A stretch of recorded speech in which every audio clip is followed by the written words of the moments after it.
When the guns finally fell silent in 1945, the world did not feel victorious. It felt exhausted. Cities lay in ruins, factories stood silent, currencies were broken, and trust, both political and economic, had been shattered.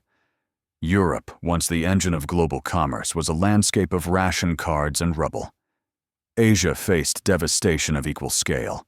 The question confronting policymakers was not how to grow, but how to survive without sliding back into the chaos that had birthed fascism, war, and depression.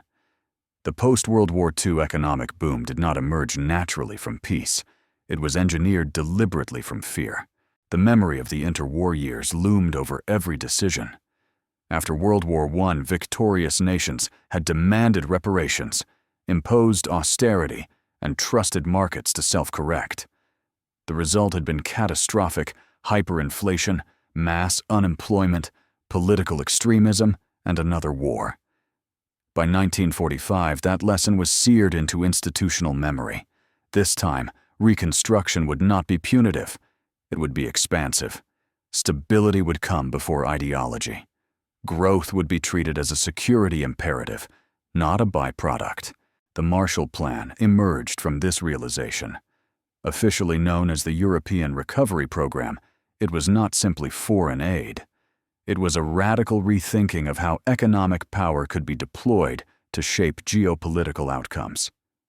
The United States, now the world's dominant industrial and financial force, understood that a bankrupt Europe was not merely a humanitarian tragedy, it was a strategic liability. Hunger bred unrest. Unrest invited radicalism. Radicalism threatened global order.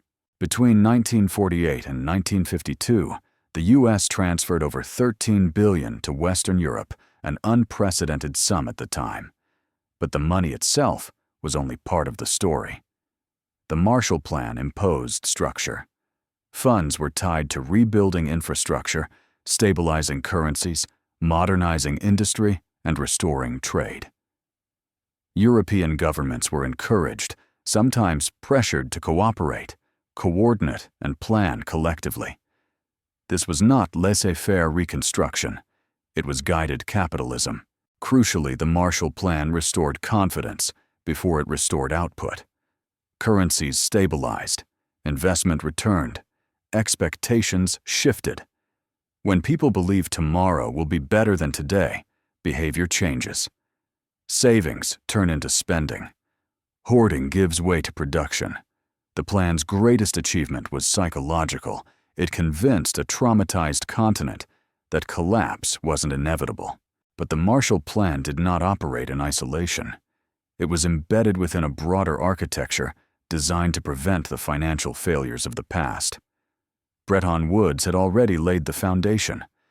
Fixed exchange rates anchored to the dollar, and the dollar anchored at least formally to gold. Capital controls limited destabilizing flows. The International Monetary Fund provided emergency liquidity. The World Bank financed long-term development. Together, these institutions created an environment where growth could occur without constant crisis. This new system represented a profound shift in economic philosophy. Governments no longer saw balanced budgets as sacrosanct in downturns. Deficits were tools, not sins. Full employment became an explicit policy goal. Central banks coordinated with fiscal authorities rather than standing aloof. The state was no longer a passive observer of markets. It was an active stabilizer. The results were extraordinary. From the late 1940s through the early 1970s, advanced economies experienced sustained growth, unlike anything seen before or since. Productivity surged, real wages rose, inequality narrowed, a broad middle class emerged, home ownership expanded, education became accessible. For a generation, capitalism appeared to have solved its most dangerous contradictions. Industry thrived under this new order. Mass production met mass consumption. Corporations reinvested profits domestically. Labor unions secured wages and benefits that linked productivity gains to living standards. Finance was deliberately restrained. Banks were regulated. Speculation was limited. Capital largely stayed within national borders. Stability was prioritized over speed. The United States stood at the center of this system, exporting capital goods and institutional models. The dollar became the lubricant of global trade. American consumers absorbed exports from rebuilding nations. American firms invested abroad. This was not altruism alone. It was enlightened self-interest. Prosperous allies made stable partners. Growing markets absorbed surplus production. Economic integration reinforced political alignment. Beyond Europe, the post-war boom reshaped the global South unevenly. Some nations industrialized rapidly under state-led development models. Others remained trapped in commodity dependence. The system offered opportunity, but not equality. Development was guided, not automatic. What is often forgotten is how fragile this boom initially felt. Scarcity lingered. Reconstruction took years. Political consensus had to be rebuilt alongside factories.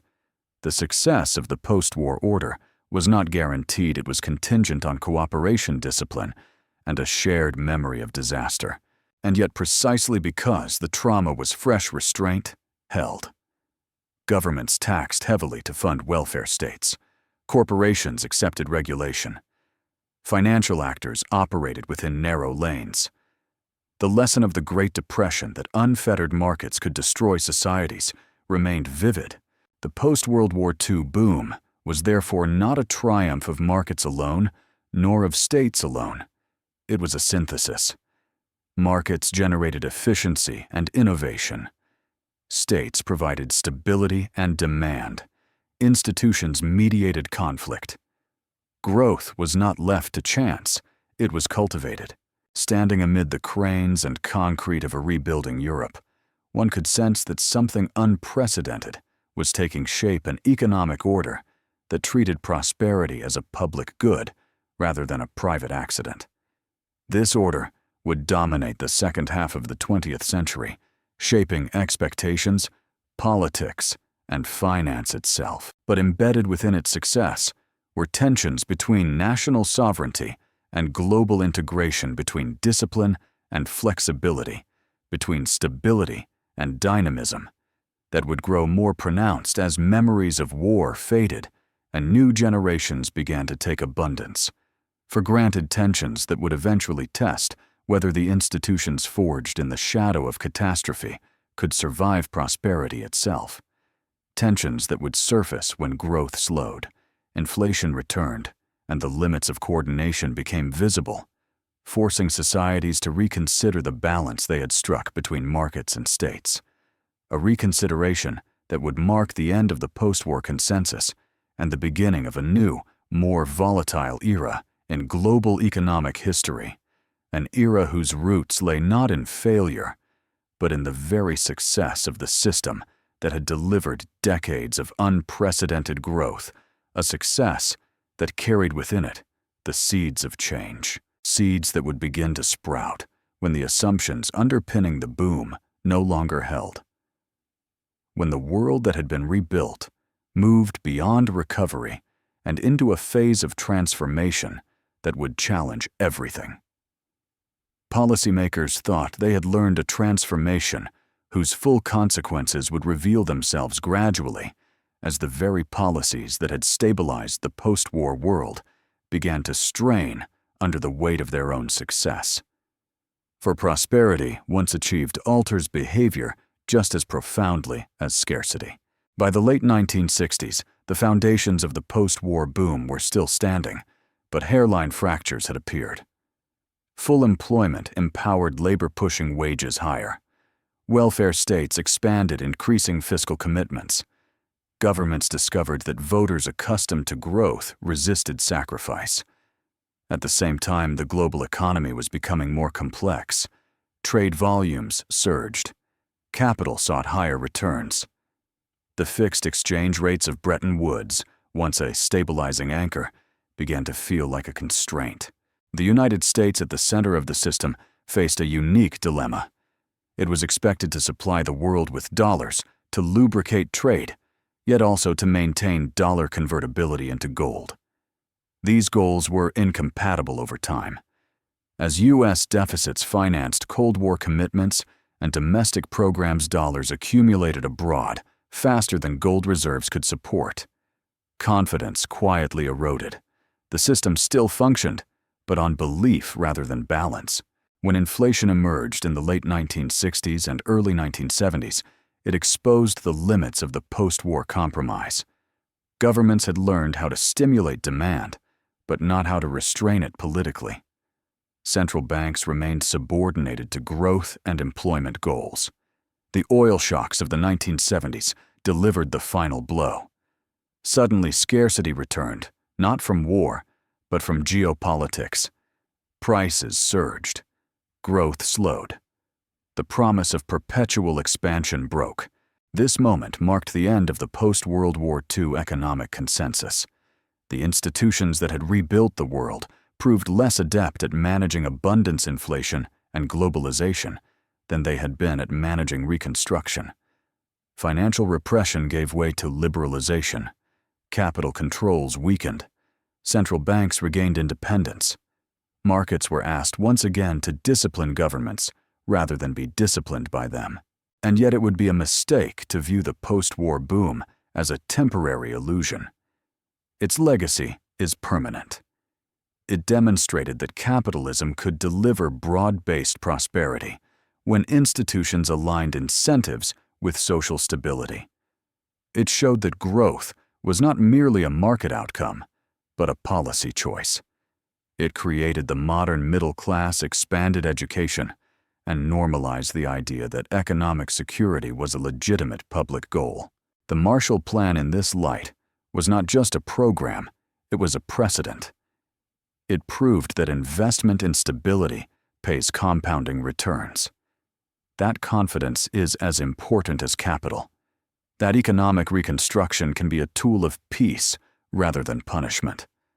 These lessons echo today whenever nations debate aid development and global coordination. Looking back, the post-World War II boom was an anomaly, not because it was artificial, but because it was disciplined by memory. Leaders remembered collapse. Voters accepted restraint. Institutions respected limits. When those memories faded, so did the consensus that sustained the system. The final lesson of the Marshall Plan era is therefore subtle, but vital. Prosperity is easier to create than to govern. Growth can be engineered in crisis, but it must be managed in peace. Institutions built to prevent catastrophe must adapt when catastrophe recedes, or they will be overwhelmed by the very success they helped produce. If this journey through the post-war economic boom changed how you think about growth government or global cooperation, share what stayed with you. And if you want to continue exploring how moments of crisis reshape financial history, long after the rubble is cleared, follow the channel and stay with this story, because every economic order is born in fear, tested in prosperity, and judged by how it adapts when the world changes.